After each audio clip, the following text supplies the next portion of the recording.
Well, the flood situation in Thailand has caused supply disruptions not only to Toyota, but to the country's auto and hard disk sectors. Now, for his take on the damages caused by the floods, we speak now to Santitarn Sathirathai, economist at Credit Suisse. And he joins us from our city studios at OCBC Centre in downtown Singapore.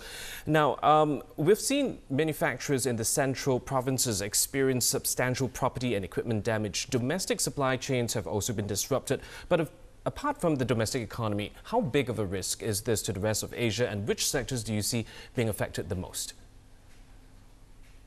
Yes, I think the risk is very real, actually. The knock-on impact on the whole regional supply chain could be quite large because Thailand is a big supplier of hard disk drive, office machinery, as well as auto parts.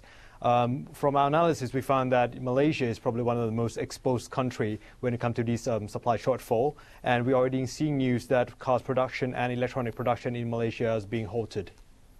Now, in your latest report, you have cut your 2011 real GDP growth forecast for Thailand to 2.7%, down from 3.5% previously. Tell us why you seem to be more pessimistic than the street.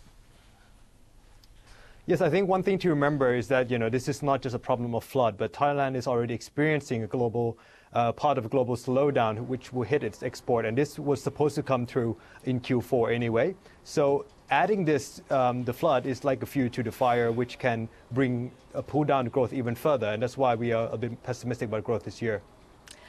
Just to pick up on where left it on the supply chain question, some of the multinationals are just outright unhappy with how the government provided them with the information, but they also have themselves to blame. 60% of the world's hard disk drive is made in Thailand, essentially in one town. Do you think after the floods, some of these companies will consider moving some production out of Thailand?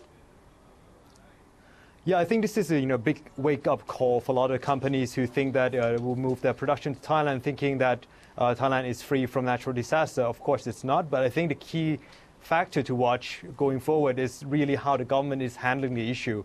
I think the government have 3 tests to do.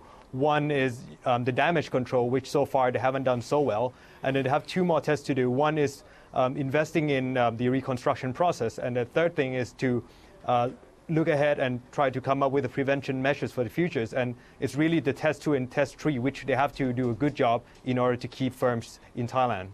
There's also some speculation that the Thai central bank might cut interest rates, and not least because the government really wants it to.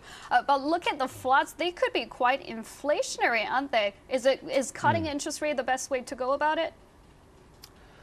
No, I don't think that's necessarily the best way, and I'm not sure that Bank of Thailand is actually thinking about cutting rates right now. Inflation is definitely one of the issues, but another issue is that whether this policy rate is the best way of helping the firms, because after all, monetary policy have a long lag before it kicks into the economy. It's also not very well targeting. So I think they might be thinking about using fiscal policy more or other more credit measures, which better targets the flood victims. Okay, we've got to leave it there for today. Santitarn Sathirathai from Credit Suisse. And